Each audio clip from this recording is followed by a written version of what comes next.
जय हिंद छात्रों, आपका अपना यूट्यूब चैनल ज्ञान गंगा एजुकेशन में स्वागत है। आज हम पढ़ने जा रहे हैं डीएलएड अंतिम वर्ष के अंतर्गत आधुनिक विश्व के संदर्भ में भारतीय शिक्षा। आधुनिक विश्व के संदर्भ में भारतीय शिक्षा के अंतर्गत हमने लोकतंत्र को पढ़ा। आज जानेंगे लोकतंत्र की विशेषताएं। इसके पहले हम थोड़ा सा लोकतंत्र पर चर्चा कर लेते हैं। लोकतंत्र अर्थात जनता का जनता के लिए शासन, यह जनता द्वारा चुनी हुई किसी व्यक्ति का शासन। इस प्रकार कह सकते हैं कि लोकतंत्र में जनता द्वारा चुने गए किसी व्यक्ति का शासन होता है और वह व्यक्ति पूरे जनताओं पर शासन करता है, या एक प्रकार से देखिए तो उनका क्षेत्राधिकार होता है, उन पर वह शासन करता है। ठीक है, इस प्रकार जनता द्वारा किसी व्यक्ति को चुना जाता है और वह जनता के लिए कार्य करता है। तो इस प्रकार ये हो गया लोकतंत्र। आइए चलते हैं लोकतंत्र की विशेषताएं। देखिए, लोकतंत्र की विशेषताओं के अंतर्गत हमने कुछ पॉइंट यहाँ पर बताए हैं। उस पॉइंटों में मतलब यह निर्धारित हो जाता है कि लोकतंत्र में नेता कैसा होना चाहिए, नेता के साथ साथ उनकी क्या जिम्मेदारी है, और लोकतंत्र के अंतर्गत नेता और जो जनता है उनकी क्या भागीदारी है, साथ साथ की किस प्रकार की उनकी जवाबदेही है। इन्हीं मुद्दों पर आज चर्चा करेंगे। तो सबसे पहले आइए देखते हैं लोकतंत्र की विशेषताएं। तो लोकतंत्र की निम्न विशेषताएं हैं। प्रमुख फैसले निर्वाचित नेताओं के हाथ में। यह बात बिल्कुल सही है।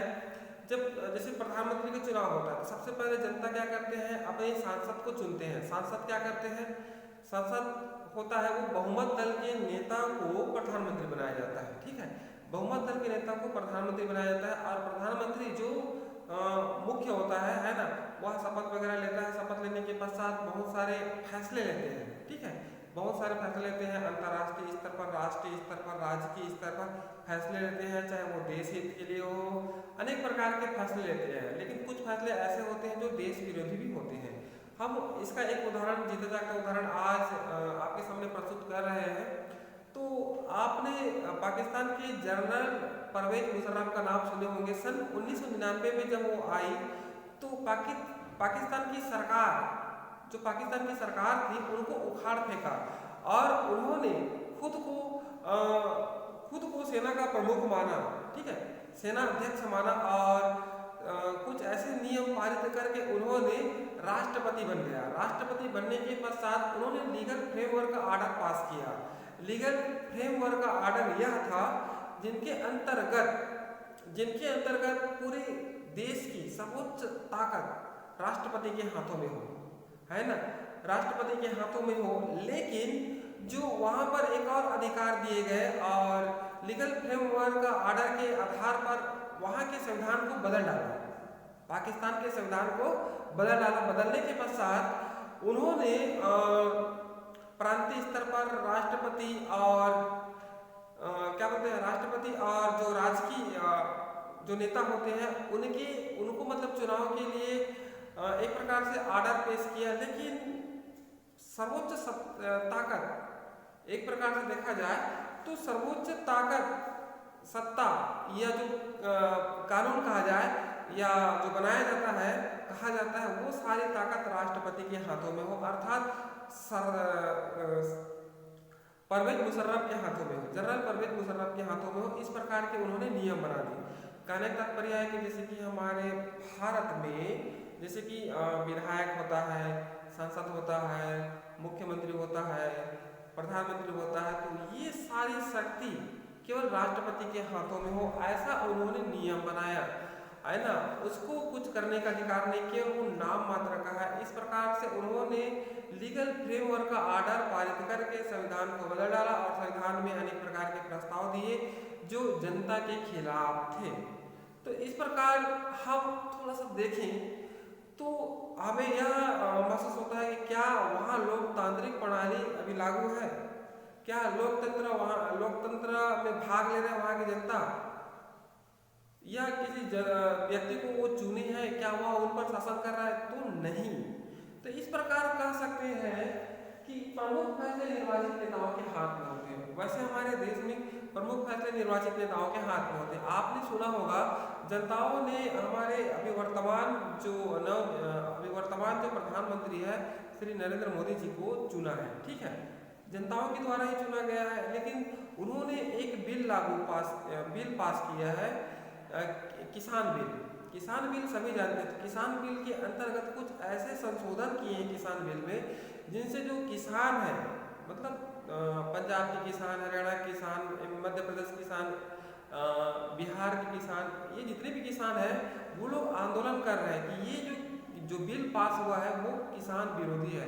तो इस प्रकार उन्होंने ऐसा आर्डर पास किया है। तो कह सकते हैं कि प्रमुख फैसले होते हैं वो जनता, सॉरी, निर्वाचित नेताओं के हाथ में होते हैं।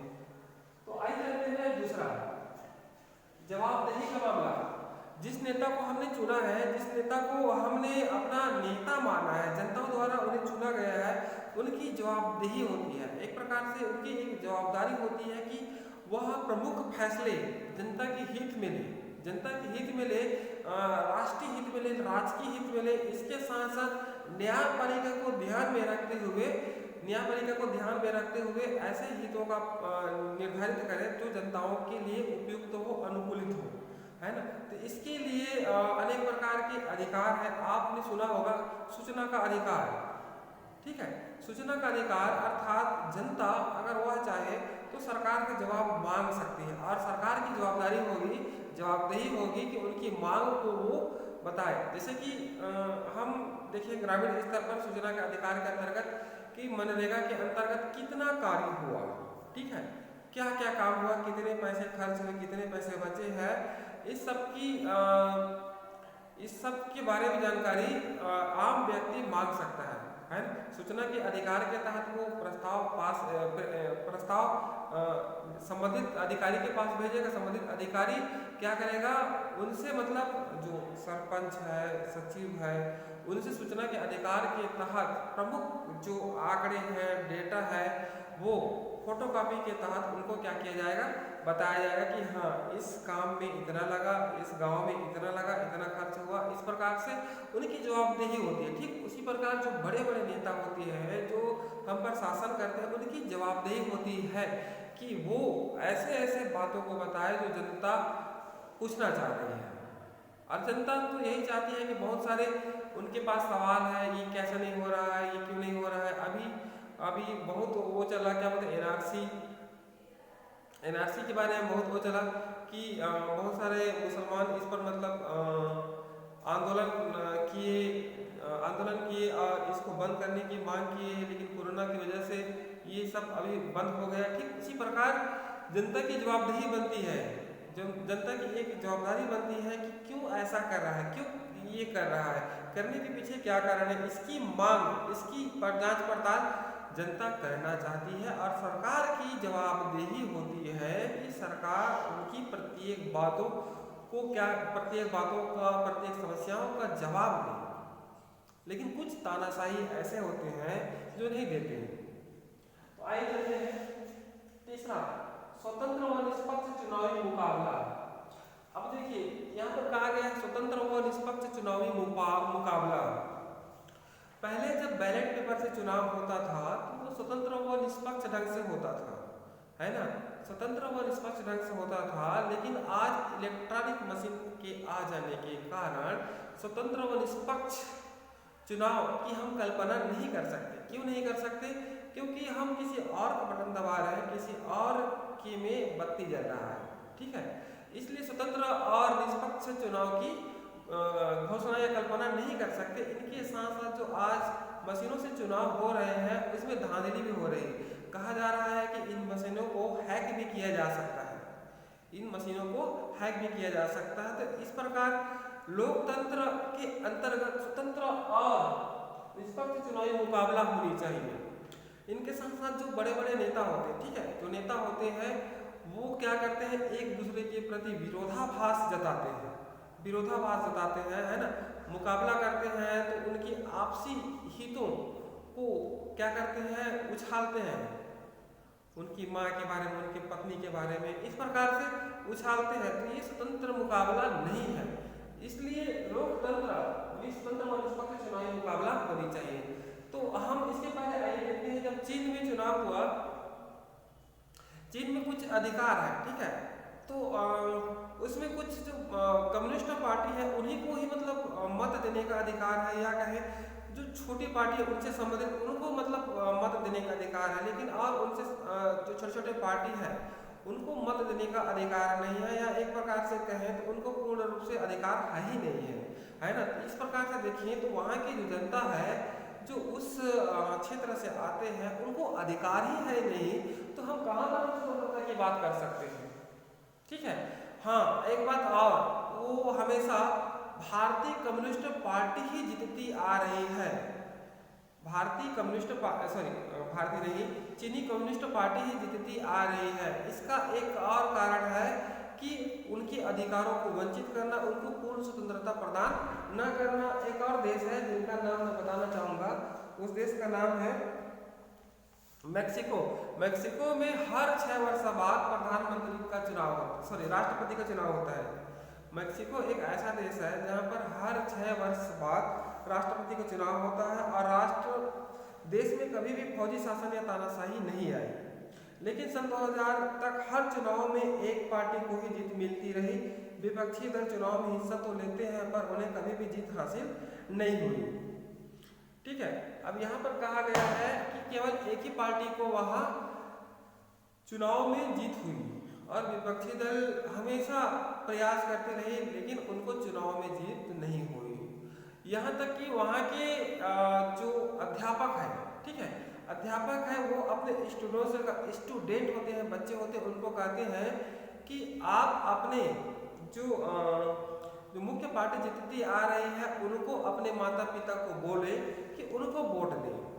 कहने का तात्पर्य है कि अध्यापक बच्चों से कहते हैं अपने माता पिता से आप लोग बोलो कि जो मतलब मुख्य पार्टी है उनको वोट दें जो हमेशा जीतती आ रही है, ऐसा वहाँ के लोगों का कहना है। तो इस प्रकार देखिए लोकतंत्र की एक प्रकार से देखें तो हत्या भी हो रही है, और अगर तख्ता पलट नहीं होगा तो कैसे मतलब तख्ता पलट नहीं होगा तो कैसे मतलब देश का विकास होगा, वो तो निरंकुश हो जाएगा। जिस प्रकार चीनी शासक अभी जिनपिंग है राष्ट्रपति, वो एक प्रकार से देखें तो निरंकुश है, निरंकुश। जिस प्रकार जो तानाशाही होती है, तानाशाह होते हैं, वैसा शासन व्यवस्था होगा तो देश कैसे आगे बढ़ पाएगा। तो इसलिए वहाँ पर ऐसी व्यवस्था है जिनके कारण वहाँ के लोग स्वतंत्र व निष्पक्ष चुनावी मुकाबला नहीं कर पा रहे हैं। क्या हम ऊपर वर्णित चुनावों को लोगों द्वारा अपना शासक चुनने का उदाहरण मान सकते हैं? इन उदाहरणों को पढ़ने के बाद तो यही लगता है कि हम ऐसा नहीं कर सकते। अब देखिए, अब लोगों द्वारा लोकतांत्रिक प्रणाली के माध्यम से उनको शासक चुना है, तो क्या उसको लोगों द्वारा चुने हुए शासक मान सकते हैं? तो हम दोनों वर्णित, एक तो चीन का और दूसरा मैक्सिको का, इसमें दोनों का राष्ट्रपति का चुनाव हो रहा है, तो हम दोनों स्थिति में लोकतांत्रिक प्रणाली से बनने वाले शासक नहीं मान सकते, क्योंकि दोनों में केवल एक ही दल का नेता क्या बन रहा है, राष्ट्रपति बन रहा है। तो इसलिए हम उसको लोकतांत्रिक प्रणाली के अंतर्गत राष्ट्रपति नहीं कह सकते। चीन के चुनाव में लोगों के सामने कोई वास्तविक और गंभीर विकल्प ही नहीं होता। लोगों को शासक दल या उसके द्वारा स्वीकृत उम्मीदवारों को ही वोट देना होता है। क्या हम इसे मनपसंद चुनाव कर सकते हैं? अब देखिए, चीन में एक व्यवस्था है, ठीक है, जिसमें कुछ लोगों को मत देने का अधिकार है ना, नेता चुनने का अधिकार है। तो क्या हम इसको स्वतंत्र व मनपसंद नेता चुनने का अधिकार कर सकते हैं? तो नहीं, किसी एक दल को ऐसा चुनने का अधिकार है। अब भारत में तो अनेक प्रकार के दल है ना, भारत में अनेक प्रकार के दल है, आप किसी भी दल को वोट दे सकते हैं, अपना मत दे सकते हैं। तो इस प्रकार यहाँ एक प्रकार से देखें तो स्वतंत्र व निष्पक्ष चुनावी मुकाबला है। लेकिन अभी जो बिहार में चुनाव हुआ है ना, बिहार में चुनाव हुआ मुख्यमंत्री चुनाव, विधानसभा चुनाव, तो उसमें कुछ दल के नेता है जिसको जीत घोषित कर दिया, लेकिन बाद में बताया गया कि आप हार गए हो, ठीक है। तो वहां पर एक प्रकार से धांधली स्पष्ट उभर कर आया, वहां पर निष्पक्ष चुनाव नहीं हुआ, ऐसा निकल कर सामने आया। लेकिन यह सही नहीं है, हम इसको निष्पक्ष मुकाबला नहीं कर सकते। तो आइए चलते हैं नेक्स्ट। चौथा ये, एक व्यक्ति एक वोट एक मौन। कहने का तात्पर्य यह है कि मेरा वोट और किसी राजा का वोट दोनों एक समान है। ठीक है, मेरा वोट किसी राजा का वोट, मेरा वोट किसी अधिकारी का वोट एक समान है। और कहा गया है एक मोल, दोनों की वोट का मोल मतलब मूल्य, मोल अर्थात मूल्य दोनों एक समान है, मतलब दोनों में अंतर नहीं है ना। इस प्रकार कहा गया है लोकतंत्र। लोकतंत्र की एक और विशेषताएं है कि प्रत्येक व्यक्ति चाहे वह गरीब हो या अमीर हो, दोनों का वोट एक समान है, दोनों के वोट में कोई अंतर नहीं है। लेकिन कुछ लोग अभी इसको क्या करते हैं, गलत समझते हैं, गलत समझते हैं और गलत समझने के कारण जो निम्न वर्ग के लोग हैं उनकी बात नहीं सुनते, या गरीब वर्ग है उनकी बात नहीं सुनते, और जो उच्च वर्ग जो वोट दिए रहते हैं उनकी बात सुनते हैं, कहते हैं कि इनके वोट में कुछ वजन है। ऐसा बातें उभर कर सामने आती है। लेकिन लोकतंत्र की विशेषताएं के अंतर्गत हम कह सकते हैं कि दोनों के वोट में कोई अंतर नहीं है, दोनों के मूल्य एक समान है। ठीक है, आइए चलते हैं पांचवा, सार्वजनिक जीवन में जनता की भागीदारी। देखिए, अब मान के चलिए हम किसी नेता को चुन रहे हैं, ठीक है, किसी नेता को चुन रहे हैं, तो हमारा वोट देने के बाद, हमारा वोट देने तक ही हमारी भागीदारी सीमित नहीं रहना चाहिए, बल्कि जब तक सरकार है तब तक हमारी भागीदारी होनी चाहिए। यहाँ पर कहा है सार्वजनिक जीवन में जनता की भागीदारी, तो हमारी यह जिम्मेदारी बनती है कि हम कुछ मांगों के प्रति सुदृढ़ हो, मजबूत हो। सरकार कुछ भी काम कर रही है, सरकार कुछ भी सुझाव प्रस्तुत कर रही है, कुछ भी लॉन्च कर रही नहीं नहीं, तो जो सही है उसमें हमारी भागीदारी बननी चाहिए, हम उनका समर्थन करते हैं। ठीक है, और जो गलत है उसका हम विरोध करेंगे, ताकि जब नई सरकार आएगी, है ना, नई सरकार आएगी तो इन मुद्दों को भी वह ना करे। कहने का मतलब यह है कि सरकार को हम एक आईना दिखाएं, जो गलत हो रहा है उस पर आईना दिखाएं, और सरकार उन मुद्दों को वापस ले और जनहित में कार्य करे। इसलिए जनता की भागीदारी होती है। ठीक है, सार्वजनिक जीवन में जनता की भागीदारी होती है, और उस भागीदारी को दरकिनार नहीं कर सकते, दरकिनार नहीं कर सकते। यह बहुत ही आवश्यक है कि जनता की भागीदारी होना। आइए चलते हैं नेक्स्ट, नागरिक अधिकार व स्वतंत्रता का महत्व। अब देखिए, भारतीय संविधान के अंतर्गत लोगों को अनेक प्रकार के अधिकार दिए गए हैं। यथा यथा प्रत्येक देश में लोगों को अनेक प्रकार के अधिकार दिए गए हैं, और उन अधिकारों की रक्षा के लिए हमारा संविधान क्या करता है, हमें यह अधिकार देता है कि हम उन अधिकारों की रक्षा करें। और स्वतंत्रता का महत्व, प्रत्येक व्यक्ति स्वतंत्र है। आइए थोड़ा इसको और समझते हैं। आइए देखते हैं नागरिक अधिकार और स्वतंत्रता का महत्व। तो देखिए, शासकों के लिए बार बार जनादेश पाना लोकतंत्र की एक जरूरत है, पर इतना ही पर्याप्त नहीं है। लोकप्रिय नेता भी अलोकतांत्रिक हो जाते हैं, लोकप्रिय नेता भी तानाशाही हो जाते हैं। अगर हम लोकतंत्र को परखना चाहते हैं तो चुनावों पर नजर डालना जरूरी है, पर उतना ही जरूरी कि चुनाव के पहले और बाद की स्थितियों पर भी नजर डालनी चाहिए। देखिए, यहाँ पर कहा गया है कि लोकतांत्रिक शासन व्यवस्था में जो लोकतांत्रिक शासक होते हैं वह भी तानाशाह हो जाते हैं, वह भी लोगों के खिलाफ चले जाते हैं और लोगों पर बलपूर्वक दबाव डालते हैं। ठीक है, तो इसके लिए लोगों को बहुत ही, या उस देश के नागरिकों की यह जिम्मेदारी बनती है कि सरकार की प्रत्येक गतिविधियों पर नजर डालें। इसके पहले क्या था, सत्ता के पहले क्या था, सत्ता के बाद क्या था। जब आने वाले चुनाव में जब वह उम्मीदवार हो तो इस प्रकार से उनके विपक्ष मत डालें। चुनाव के पहले सत्ता पक्ष के विरोधी समूहों के कामकाज समेत सभी तरह की राजनीतिक गतिविधियों के लिए पर्याप्त गुंजाइश रहती है। इसके लिए जरूरी है कि सरकार नागरिकों के कुछ बुनियादी अधिकारों का आदर करे। अब यहाँ पर देखिए, पक्ष विपक्ष तो होते हैं, और जो विपक्ष में होते हैं उनकी कुछ विरोधी मतलब प्रयास होते हैं, वो सरकार के कुछ कामों पर विरोध करते हैं, है ना। इसका मतलब ये नहीं कि वो गलत बोल रहे हैं, किसी न किसी दृष्टिकोण से कुछ न कुछ सही बोल रहे हैं, इसलिए वो विरोध करते हैं। ठीक है। तो उनके बुनियादी अधिकारों का आदर करें, उनको सोचने की, अपनी राय बनाने की, सार्वजनिक रूप से अपने विचार व्यक्त करने की, संगठन बनाने की, विरोध करने और अन्य राजनीतिक गतिविधियां करने की स्वतंत्रता होनी चाहिए। अब यहाँ पर कहा गया है उनको, मतलब कहने का तात्पर्य है कि जो नागरिक है ना सरकार की नीतियों के खिलाफ है, तो उनको संगठन बनाने का, अपने विचार करने का, न्याय करने का, न्याय, अपनी राय देने का, विचार करने का, सार्वजनिक रूप से विचार व्यक्त करने की, संगठन बनाने की, विरोध करने और अन्य राजनीतिक गतिविधियां स्वतंत्रता अन्य राजनीतिक गतिविधियों की स्वतंत्रता होनी चाहिए। कानून की नज़र में सभी लोग समानता होनी चाहिए। इन अधिकारों की रक्षा स्वतंत्र न्यायपालिका को करनी चाहिए, जिसकी आदर्शों का पालन सब लोग करते हैं। अब यहाँ पर देखिए, नागरिकों को लगे कि वो गलत हो रहा है, तो इसके लिए वो अपना राय दे सकते हैं, विचार प्रस्तुत कर सकते हैं, संगठन बना सकते हैं और विरोध प्रदर्शन भी कर सकते हैं। इसके लिए नागरिकों की हितों की रक्षा के लिए न्यायपालिका को भी क्या करना चाहिए, खुलकर सामने आना चाहिए।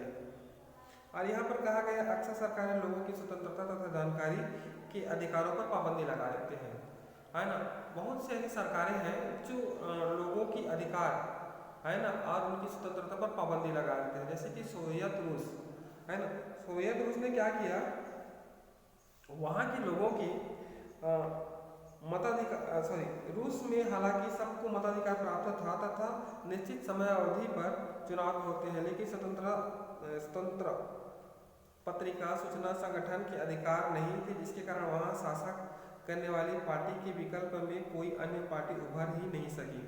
देखिए, रूस इसका जीता जागता उदाहरण यह है कि रूस में एक प्रकार से वहाँ के लोगों के अधिकारों को दबा दिया गया, वहाँ पूर्ण स्वतंत्रता नहीं दी गई और वहाँ स्वतंत्र पत्रकार, विरोध, इन सब को दबा दिया गया, जिसके कारण वहाँ पर और कोई अन्य सरकार नहीं बन पाई। इसलिए बहुत ही आवश्यक है कि लोगों को स्वतंत्रता दिए जाए, लोगों को अधिकार दिए जाए, उन अधिकारों की रक्षा हो। इस अधिकारों की रक्षा के लिए न्यायपालिका को खुलकर सामने आना चाहिए।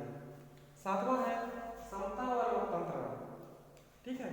तो इसमें कहा गया है कि लोकतंत्र की दृष्टि से प्रत्येक व्यक्ति एक समान है ना, चाहे वो अमीर का वोट हो, गरीब का वोट हो या किसी अन्य व्यक्ति का वोट हो, है ना, वो सभी एक समान है। और यहाँ पर कहा गया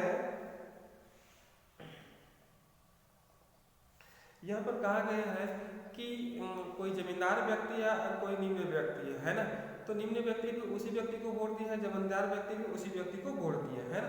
लेकिन जो सरकारें हैं या वह व्यक्ति है, वो बड़े लोगों की बात को मानते हैं। तो इस प्रकार ऐसी नहीं होना चाहिए। लोकतंत्र में दोनों की बातों को सुनना चाहिए, जमींदार व्यक्ति हो या कमजोर व्यक्ति या निर्धन व्यक्ति या गरीब व्यक्ति, उन सब की बातों को सुनना चाहिए। यही लोकतंत्र होती है। आइए चलते हैं आठवां, कानून व अल्पमतों की रक्षा। अब देखिए, यहाँ पर लोकतंत्र की एक और विशेषता है कानून और अल्पमतों की रक्षा। एक लोकतांत्रिक सरकार सिर्फ इस कारण से मनमानी नहीं कर सकती कि उसने चुनाव जीता है, उसने भी कुछ बुनियादी तौर तरीकों व स्थापित कानूनों का पालन करना होता है। शासन का हर प्रमुख फैसला लंबे विचार विमर्श के बाद लेना होता है। अब यहाँ पर कहा गया है कि लोकतांत्रिक सरकार सिर्फ इस कारण से मनमानी ढंग से कार्य नहीं कर सकता, उनकी भी कुछ मजबूरी भी होती है, कुछ अपने कारण भी हो सकते हैं या पार्टी के दबाव के कारण भी लंबे विचार विमर्श के बाद कुछ योजनाओं को, कुछ कार्यों को निष्पादित करते हैं, ठीक है। हर पदाधिकारी को उस पद के साथ जुड़े अधिकार और जिम्मेदारियां संविधान द्वारा दी जाती है, ठीक है। हर पदाधिकारियों को उनके अधिकार, उनकी जिम्मेदारियां संविधान द्वारा दी जाती है कि उन्हें कौन सा कार्य करना चाहिए और कौन सा कार्य नहीं करना चाहिए। इस प्रकार वह जनता के प्रति जवाबदेही होती है। इनमें प्रमुख है न्यायालय, जिसकी स्वतंत्रता का सम्मान करना और उसके आदेशों का पालन करना शासन का दायित्व है।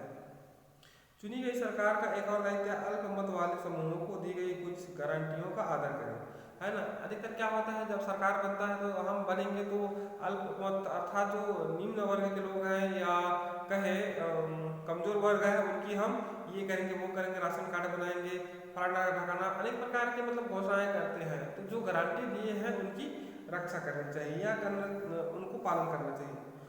जो लोग आज अल्पमत है उन्हें अपने विचारों को खुलकर प्रसारित करने तथा लोगों को मनवाने का अवसर हो, तभी देश के विकल्प की संभावनाएं बनेंगी। अब मान के चलिए हम अल्पमतों की रक्षा के लिए हम बहुत सारे प्रयास तो किए हैं, लेकिन वो जमीनी स्तर पर वो लागू नहीं हो पाया है। ठीक है, जमीनी स्तर पर लागू नहीं हो पाया है तो वो अल्पमत के लोग या कहें कमजोर वर्ग के लोग क्या करते हैं, विरोध करते हैं तो अनेक प्रकार की समस्याएं उत्पन्न होती है। समस्याएं इसलिए उत्पन्न होती है और अराजकता आती है, सरकार सही ढंग से चल नहीं पाती है ना, जनधन की हानि होती है और सामाजिक आर्थिक स्थिति बिगड़ जाती है। इसलिए सरकार को जो वादे किए हैं उन आदेश क्या बोलते हैं वादों का निभाना चाहिए। एक लोकतांत्रिक सरकार संवैधानिक कानूनों और नागरिक अधिकारों द्वारा खींची लक्ष्मण रेखाओं के भीतर ही काम करनी चाहिए। अब यहाँ पर कहा गया है एक लोकतांत्रिक सरकार संवैधानिक कानूनों के द्वारा खींची गई लक्ष्मण रेखाओं के अंतर्गत काम करनी चाहिए। अर्थात जो संवैधानिक है, जो संविधान की नियम के अनुसार है ना, तो उन्हीं लक्ष्मण रेखाओं के अनुरूप कार्य करने चाहिए, उनको लांघना नहीं चाहिए, अति नहीं करना चाहिए। इस प्रकार से ये हो गए कानून व अल्पमतों की रक्षा। मतलब जनता को बहुत संविधान द्वारा कानून या अधिकार दिए गए हैं, उन कानूनों की रक्षा करना सरकार का कर्तव्य है। ठीक है, और जो अल्पमत है तो उनकी भी कुछ मांग है, कुछ विचारधारा है, और जो मांग सरकार द्वारा की गई है कि हम ये देंगे वो देंगे, तो उनको क्या करना चाहिए, उनको आदर करना चाहिए और उनको देना चाहिए। ठीक है, और संविधान के नियमों के अंतर्गत कार्य करना चाहिए। ये लोकतंत्र की विशेषताएं हैं जो 8 है।